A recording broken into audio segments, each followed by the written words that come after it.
오늘은 다양성의 영광이라는 제목으로 함께 말씀을 생각해 보겠습니다. 이 세상을 살아가다 보면 그런 생각이 들 때가 많이 있습니다. 참 잘생긴 사람도 많고 예쁜 사람도 많고 잘난 사람도 많고 나보다 이것저것 더 많이 가진 사람들이 참 많구나. 그런 생각을 하면서 좀 실망하고 절망할 때가 많이 있습니다. 아마 여러분들도 그런 것들을 느낄 겁니다. 끊임없이 비교하면서 나는 왜 이렇게 부족한가? 아마 그런 생각 가질 겁니다. 그런데 또 생각해 보면 누군가는 또 나를 보면서 똑같은 생각을 할 수도 있어요. 여러분이 다른 사람을 보면서 내가 참 부족하다, 내가 참 가진 게 없다, 이렇게 느끼는 것처럼 또 누군가는 여러분들을 보면서 또 어떤 것들을 부러워할 수도 있습니다. 아무튼 우리는 이렇게 끊임없이 누가 더 많이 가지고 있느냐, 누가 더 잘났느냐, 그런 것들을 비교하면서 실망하고 때로는 절망합니다. 하지만 오늘 성경은 거기에 대해서 뭐라고 이야기합니까? 그럴 필요가 전혀 없다는 거예요. 우리가 아주 심각하게 잘못 생각하고 있다고 성경은 이야기합니다. 그러면서 이렇게 오늘 본문을 시작합니다. 26절 말씀 보니까 형제들아 너희들의 모습을 한번 봐라. 하나님이 너희들을 불러서 구원해 주시고 이 교회 가운데서 하나님의 은혜를 맛보게 하시는데 너희들의 모습을 한번 봐라. 세상 사람들과 비교해 봐라. 너희들이 이 세상에서 가장 잘난 것도 아니고 가장 훌륭한 것도 아니고 가장 지혜로운 것도 아니다. 이렇게 이야기합니다. 무슨 말이에요? 우리가 하나님을 믿게 되고 하나님이 우리를 구원해 주시는 게 우리가 생각하는 것처럼 이렇게 비교를 해서 누가 더 잘났기 때문에 누가 더 훌륭하기 때문에 하나님이 우리를 사랑해 주시고 우리에게 은혜를 베풀어 주시는 게 아니라는 거예요. 우리는 끊임없이 경쟁하고 누군가가 더 성적이 좋아서 성적이 좋기 때문에 거기에 따른 어떤 여러 가지 이익을 얻는 것들을 당연하게 생각합니다. 하지만 하나님 앞에서는 그렇지 않다는 거예요. 우리가 생각하는 것과는 전혀 다른 기준이 존재한다는 겁니다. 우리는 끊임없이 줄을 세웁니다. 줄을 세워서 네가 더 키가 크구나. 앞으로 가라. 너가 더 잘났구나. 앞으로 가라. 하지만 하나님 앞에서는 그런 식으로 일이 이루어지는 게 아니라는 거예요. 생각해 보십시오. 아마도 스스로 잘났다고 생각하는 사람, 스스로 많은 것을 가졌다고 생각하는 사람은 진정으로 하나님을 믿기 어려울 겁니다. 부족함이 없고 아쉬울 게 없는데 누가 하나님을 믿겠습니까? 오히려 우리가 부족하다고 느끼기 때문에 우리가 연약하다고 느끼기 때문에 우리는 하나님을 찾고 하나님을 믿을 수가 있다는 것. 아주 역설적이죠? 하나님의 뜻은 그렇게 이루어진다는 거예요. 아주 역설적으로. 우리 생각에는 그저 이렇게 이루어질 것 같지만 하나님 안에서는 그것들이 거꾸로 이루어진다는 거예요. 그런 경우가 굉장히 많이 존재한다는 겁니다. 강한 바람이 불어올 때를 생각해 보세요. 어마어마한 태풍이 불어온다고 생각해 보세요. 뉴스에 어떤 이야기가 나옵니까? 아주 오래된 아주 큰 나무가 부러져서 뿌리채 뽑혀서 그렇게 거리를 돌아다닌다는 그런 뉴스들이 TV에 나옵니다. 와, 저런 나무가 어떻게 저렇게 부러지고 뿌리채 뽑혀서 저렇게 됐을까?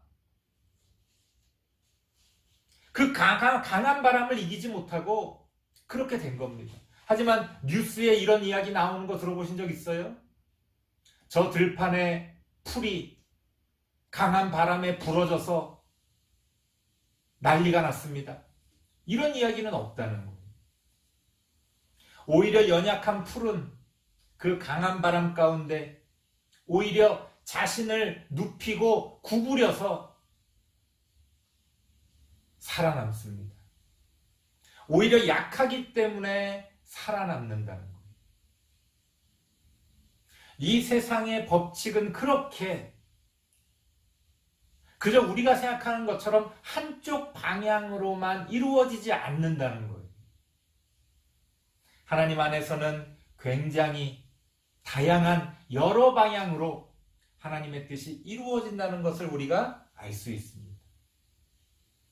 그래서 하나님은 오늘 본문에서 이렇게 이야기합니다. 내가 오히려 미련한 사람들을 택해서 지혜 있는 자들을 부끄럽게 만들 것이다. 내가 약한 사람들을 택해서 오히려 강한 사람들을 부끄럽게 만들 것이다. 오히려 그렇게 거꾸로 하나님의 뜻이 이루어질 것을 말씀하고 계십니다. 이게 무슨 얘기입니까? 우리는 이 세상이 잘난 사람, 똑똑한 사람, 가진 사람들을 통해서 이 세상이 돌아간다고 생각합니다. 아니요.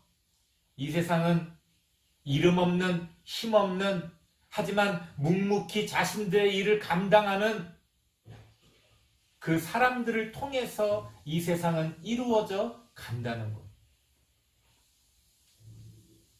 어떤 사람이 돈이 많다고 자랑합니다. 돈이 어마어마하게 많은데요. 누군가가 칫솔을 만들어주지 않으면 그 사람은 양치질을 못하는 거예요. 우리는 돈을 내고 칫솔을 사는 걸 당연하게 생각하지만 누군가가 그 칫솔을 만들어주지 않으면 아무리 돈이 많아도 아무리 잘났어도 양치질을 할 수 없다는 거예요. 아무리 잘생기고 아무리 잘나고 아무리 돈이 많아도 휴지가 없으면 화장실에서 낭패를 볼 수밖에 없는 거예요. 그 잘난 사람이, 그 똑똑한 사람이 당장 휴지를 만들 수가 있습니까? 이 세상이 잘나고 똑똑하고 돈 많은 사람들을 통해서 돌아가는 것 같지만 아니라는 거예요. 우리는 이름을 알지 못하는 수많은 사람들의 노력과 수고를 통해서 이 세상은 돌아갑니다. 하나님은 그렇게 이 세상의 법칙을 우리에게 가르쳐 주십니다. 왜 하나님은 이렇게 이 세상을 움직이시는 걸까요? 29절 말씀에 그 하나님의 뜻이 나와 있습니다. 같이 한번 읽어보겠습니다. 고린도전서 1장 29절입니다. 시작. 이는 아무 육체도 하나님 앞에서 자랑하지 못하게 하려 하심이라. 아멘. 무슨 얘기예요? 우리들이 이 세상에 우리들만 존재한다면 아마 줄을 세우고 서로 비교하는 게 당연할 겁니다. 그래서 누가 더 잘났다 못났다 그런 것들을 따질 겁니다. 그래서 내가 더 훌륭하다 그런 것들을 자랑할 수 있을 겁니다. 하지만 하나님을 생각한다면 하나님 앞에서는 어떤 사람도 어떤 것도 자랑할 수가 없다는 거예요. 우리는 모두 하나님이 만드신 피조물이기 때문에 그렇습니다. 이 세상 어떤 잘난 사람도 스스로를 만든 것이 아니에요. 하나님이 만들어 주신 거지.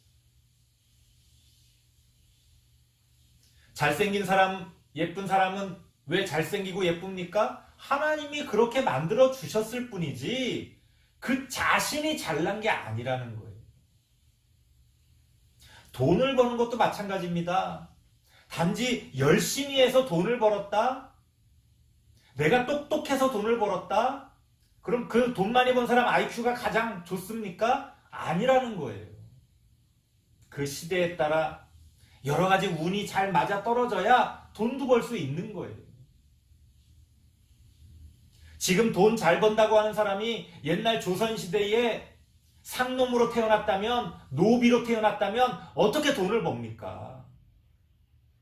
지금 이 나라의 이 모습으로 이러한 배경 가운데서 태어났으니까 돈을 벌 수 있는 거죠. 여러 가지 많은 것들이, 많은 은혜들이 하나님 안에서 우리에게 주어졌기 때문에 우리가 그 모든 것들을 할 수가 있는 거예요. 그러니까 자랑할 게 없는 거죠. 그래서 하나님은 무엇을 말씀하십니까? 비교하지 말라는 거예요.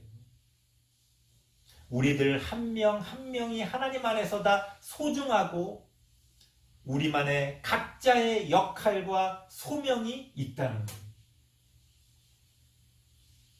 하나님은 가장 좋고 가장 훌륭한 것으로 영광 받으시는 분이 아니라는 거예요.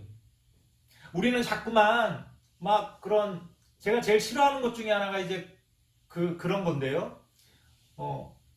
그러니까 이제 왜 싫어하냐면 이제 오해가 생길 수 있기 때문에 싫어하는 건데, 자꾸 뭐 그 영화제나 이런 데서 그 상 받은 사람이 자꾸 하나님께 영광을 돌린다고 해요.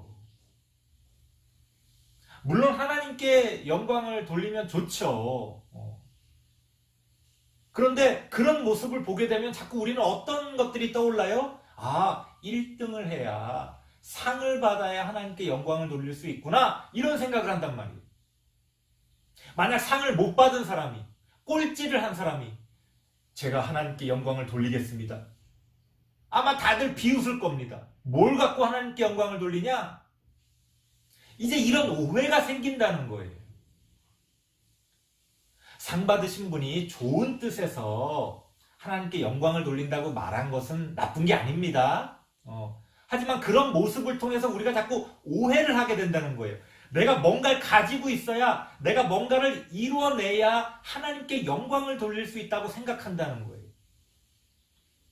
그냥 매일매일 평범한 삶을 사는 사람은 하나님께 영광 돌리면 안 됩니까? 영광 돌릴 수 없는 겁니까? 아니라는 거예요. 우리는 자꾸만 비교해서 뭔가 내가 남보다 더 잘나고 더 가지고 있는 것을 가지고 하나님께 영광을 돌린다고 자꾸 말합니다. 하지만 이거는 방법이 잘못됐어요. 이건 기준이 잘못됐습니다. 하나님은 그런 영광을 원하시지 않습니다. 하나님은 우리 각자가 각자의 자리에서 우리가 맡은 바 하나님의 뜻을, 하나님의 소명을 충실하게 감당하면 그것으로 영광을 받으시는 거예요. 그러니까 남과 비교할 필요가 없는 거죠. 그저 나는 지금 나의 모습 그대로 하나님께 영광을 돌릴 수가 있습니다. 하나님은 그런 다양성 자체로 영광 받으시는 분이에요. 줄을 세워서 맨 앞에 있는 몇 명만 하나님께 영광 돌리고 하나님이 영광을 받으시는 게 아니라 우리 모두가, 우리 모두의 자리에서 하나님이 기뻐하시는 삶을 통해 하나님께 영광을 돌릴 수 있다는 거예요. 하나님은 그렇게 어떤 획일성이 아니라 다양성을 통해서 영광 받으시는 분이라는 것을 여러분들이 깨닫고 남들과 비교하며 실망하거나 절망하지 마시기 바랍니다. 하나님이 주신 여러분들의 모습, 그 모습으로 하나님께 영광 돌릴 수 있는 우리 다음 세대 친구들 되시길 바랍니다. 기도하겠습니다. 하나님 감사합니다. 하나님, 우리는 어떤 모습으로 하나님께 영광을 돌리고 있습니까? 내가 아닌 다른 모습을 쫓으면서 하나님께 영광을 돌리는 것이 아니라 지금 내 모습 그대로, 나의 모습으로 하나님께 영광 돌리는 우리들이 되어질 수 있도록 함께하여 주옵소서. 예수님의 이름으로 기도드리옵나이다. 아멘.